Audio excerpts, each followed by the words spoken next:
All right, what is up, guys? Na4 here, and welcome back to another episode of the Versus series. And today we got a pretty intense matchup. All right, we got two of arguably the most iconic and most popular animes of all time, of course, being Dragon Ball Z. You cannot go wrong with it.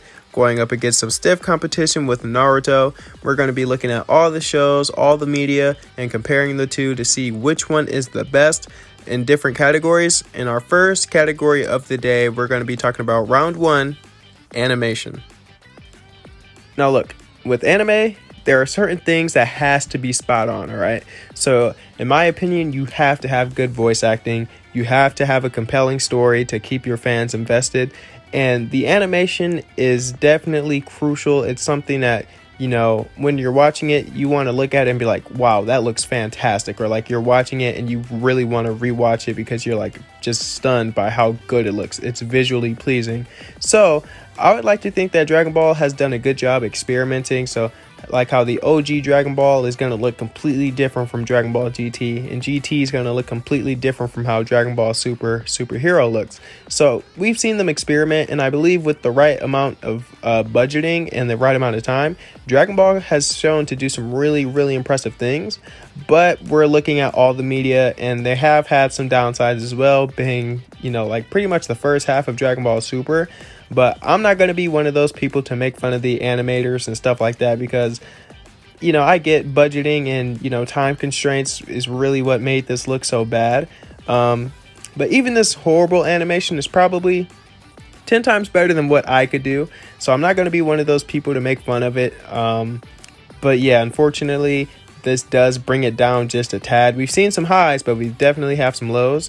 Whereas on the Naruto side of things, I would like to think that their animation has always been pretty consistent. You know, I haven't seen anything from the Naruto side of things where I've like just my jaw dropped, okay? I haven't seen anything that bad from them, but with the Naruto animation, they're pretty consistent. They do a really good job of making the animations feel all smooth and stuff.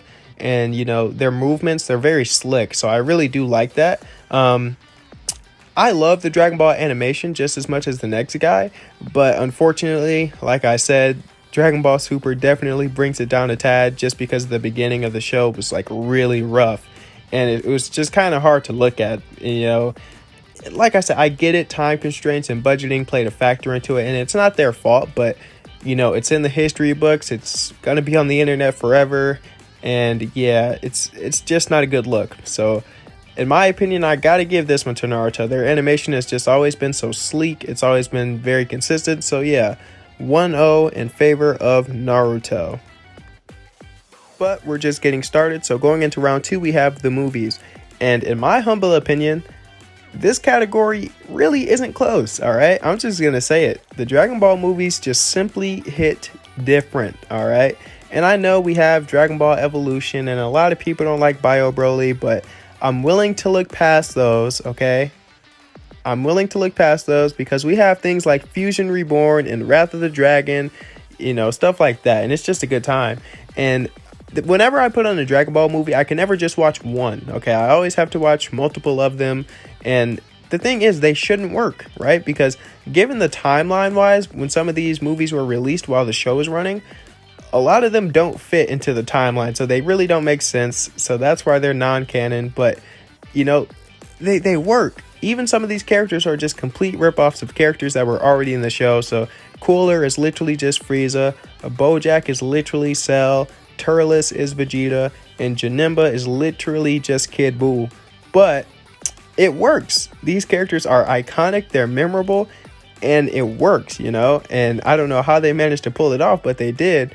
Whereas on the Naruto side of things, although I do enjoy a lot of their movies, I just don't think that they are as iconic and as memorable as the Dragon Ball movies. Like, I enjoy watching them, but I just don't think that they really hold a candle to the Dragon Ball side of things. I definitely think that they have some highlights. They definitely have some good films, but I don't really find myself really craving to watch one of those like I am with the Dragon Ball movies. So I'm going to tie it up here, putting it to 1-1, tying it up for Dragon Ball. But going into round three, we got video games, and I'm just going to say it, both properties have put out some absolute bangers, some just straight fire games. whether it's on the PS2 or now more current games.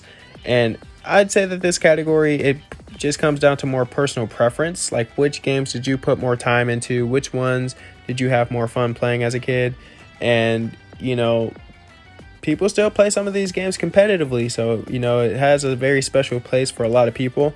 And both properties have put out just straight fire, honestly. And on the Naruto side of things, they put out, a lot of games. And both Naruto and Dragon Ball Z, they both put out, I'd say, a different variety of games, whether it's like arcade games or story-based or co-op, stuff like that. So, like I said, they both have variety going for them, and I think it's safe to assume that the Ninja Storm series is the biggest and, the most, I'd say, popular out of the Naruto games. This is probably its heaviest hitter.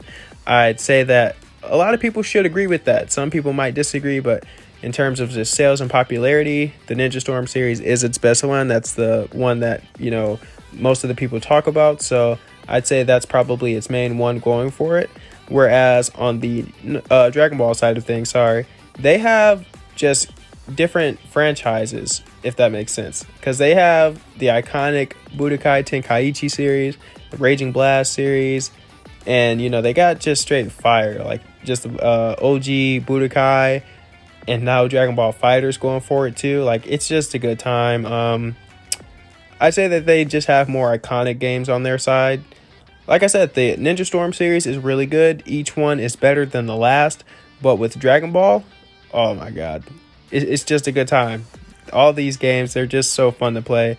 Are they all perfect? No, but if it just comes down to which one would I rather play, which ones have I had more fun playing, then I'm gonna have to go with the Dragon Ball side of things, man. Like, these games, they just bring me back. They're so iconic, so fun.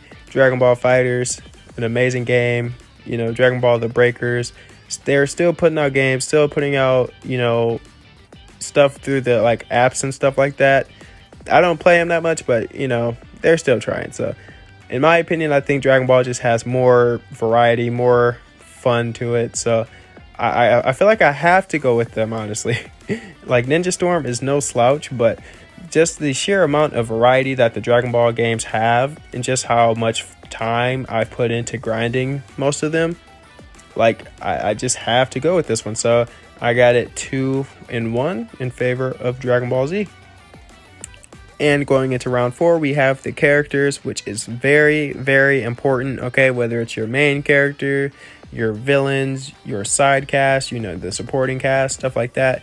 It's very important. It's crucial. It's very, very key to a successful anime. And both properties have really, really good characters. And when I decided to do this category, I honestly thought I would say Dragon Ball by a landslide, because, just straight icons, Goku, Vegeta, Gohan, Trunks, you can't go wrong with any of them. But, Naruto is no slouch. They have some solid characters, my favorites being Sasuke and Rock Lee. And on the Naruto side of things, I feel like they really fumbled the bag, with a lot of those characters going into Shippuden, because a lot of those characters really didn't get a lot of spotlight. And in Dragon Ball, you could say the same. I'd say Dragon Ball Z is more of a Goku and Gohan story, whereas Dragon Ball Super is more of Goku and Vegeta. So a lot of those side characters really kind of get, pushed towards the back a lot. So, characters like Tien and Yamcha and Master Roshi and stuff like that, they don't really get a lot of time to shine as the show progresses. So yeah, I would definitely like to see, the supporting cast get a little bit more screen time, but it's not the end of the world, I guess. But there was one thing that made me decide who would be the winner of this category. And honestly, it made me remember that the Dragon Balls exist. Okay, so they can die and come back at any time. All right, whether it's with the Dragon Balls, the Namekian Dragon Balls, the Super Dragon Balls. If a character goes away in Dragon Ball, they can come back anytime, really. Whereas on the Naruto side of things, if a character is gone, they are gone. All right, so that makes you appreciate the characters even more. So once, if they die, you feel for them. If they're in danger, you want to see them survive. So that was the determining factor for this category for me. that was the thing that pushed Naruto to be the victor of this category. It's just simply Dragon Ball with the wishes. So I got it tied up now 2-2 in favor of Naruto. And going into our fifth and final round for today, we have which one has had the bigger impact, And like I said at the beginning of this video, these are arguably two of the biggest animes of all time. It's up there with the ranks of One Piece and stuff like that, Bleach. And there's a lot of new anime, still coming up and rising. But a lot of those wouldn't exist without, some of these classic ones, some of these OGs. And, a lot of people, even people who don't know what anime is or they have never watched it, they're familiar with Dragon Ball Z. They're familiar with Naruto. They can name a character or two. So, that speaks for itself. That shows just how big these two properties are. And honestly, I'm just going to say it. There would be no Naruto if it wasn't for Dragon Ball Z. All right. Think about it. You see Naruto's outfit, he's rocking the orange and blue gi in the first show. And who do you think started that? Who do you think that is paying homage to? Goku. And, Dragon Ball Z is the, just king, right? Still doing sales, still iconic, still memorable till this day. And it's just going to stay that way, whether you like it or not. Some people might say it's overrated. Some people might say, it's just people yelling for episodes on end. And it's not. It's a reason why the show was so popular then, and it's still iconic and popular right now. Dragon Ball set the way for a lot of the new animes that people watch, and they wouldn't exist without the success and the iconicness of Dragon Ball. So, like I said, it was still, doing numbers then. It's still doing numbers now. It continues to break records, and this one just paved the way, Naruto, although great, I don't think it would be a thing if it wasn't for Dragon Ball Z. And we've seen Dragon Ball continue to do different, shows and stuff like that. Multiple movies, numerous games, stuff like that. So, unfortunately for Naruto, although I love the show, Dragon Ball Z is it's just gonna be number one overall.